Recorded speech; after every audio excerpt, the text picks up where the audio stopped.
On day 11 of the partial government shutdown, the Republican Party appears to be getting most of the blame here. Business groups from the U.S. Chamber of Commerce to the National Retail Federation, both with close ties, of course, to the GOP, well, they're now pressing for an end to what they're calling the politics of brinksmanship. Yeah, Congresswoman Marsha Blackburn is vice chair of the House Committee on Energy and Commerce, joins us now from Capitol Hill. You know, obviously, we've all seen the people are mad, but the core group behind this, the group of right-wing Republicans, seem to be taking the lead here and potentially damaging more moderate elements of the party. Do you feel that the party's being hijacked, or that Ted Cruz is representative of how you all feel?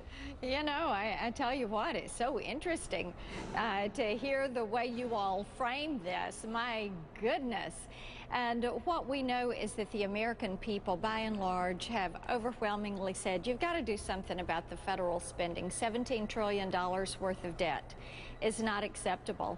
And bear in mind, House Republicans have done a lot to try to avoid a government shutdown. We've tried to get the Senate to work with us. We've sent them 4 different CRs.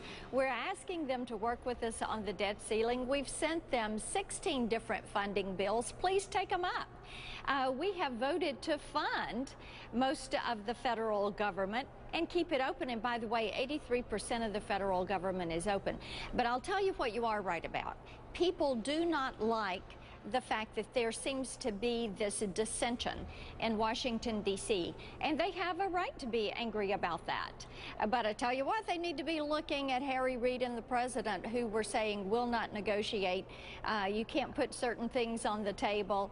What we are asking them to do is to join us at that table, and out of respect for the taxpayer, let's solve this problem. I want to move the discussion forward, if we could, here, talking about reopening the government here. There are obviously 2 plans from the Republicans, one on the House side, one on the Senate side. The House side doesn't necessarily guarantee that the government would reopen during that negotiating period, that 6 weeks where the debt ceiling is raised. But the Senate side actually does say that that is part of the priority of actually reopening the government. Which plan would you support? I mean, what are you willing to do in order to reopen the government? I think the House has a good plan, and we want to continue to work through these funding issues. But the House doesn't actually reopen the government. I mean, the House allows a 6-week extension to raise the debt ceiling. So how would you reopen the government? I mean, the Senate Republicans do at least have that as part of their plan. Reopening the House, reopening the federal government means the Senate has got to join the House and negotiate through this continuing resolution and through a budget.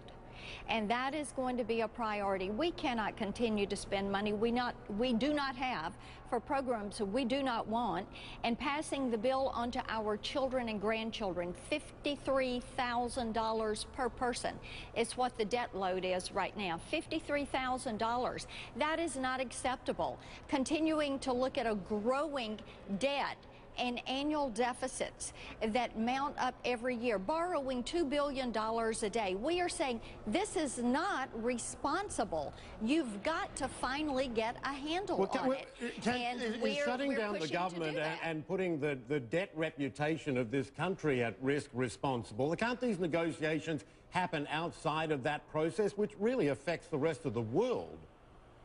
You've got 2 separate issues. You've got the debt ceiling issue, and the House doesn't want us to have a default on the debt. I think the Speaker's been very clear about that. You've got the continuing resolution that deals with the partial government shutdown. As I said, 83% of the federal government is open. Do you think it is good to be out here borrowing $2 billion a day? But kicking the debt ceiling down the road 6 weeks solves nothing, does it? China, Japan, OPEC out here holding our debt? You know, what we have to do is get the spending under control. We don't have a revenue problem. We have a spending and priority problem. And what we in the House are saying is, look, the House controls the purse strings. You have to put these issues on the table. You cannot let the out-of-control spending continue. You cannot let this out-of-control borrowing, $2 billion a day, you cannot continue to do that.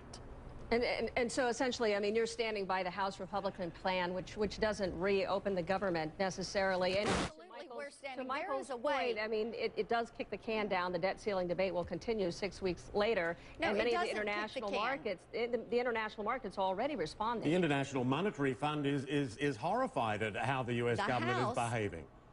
I would remind you, the House is the entity, the chamber that has put plan after plan after plan on the table and has asked the Senate and the White House to work with us. We were pleased that yesterday the White House invited some of our elected leadership down.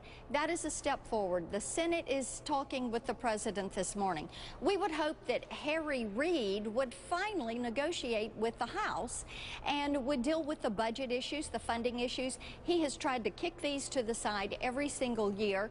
We would love for them to work with us on the CR and get the government open. We are hopeful that they are going to work with us on the debt ceiling, that the president will work with us on it, and make certain that there is no default. Congresswoman, thanks so much, Marsha Blackburn. Thank you.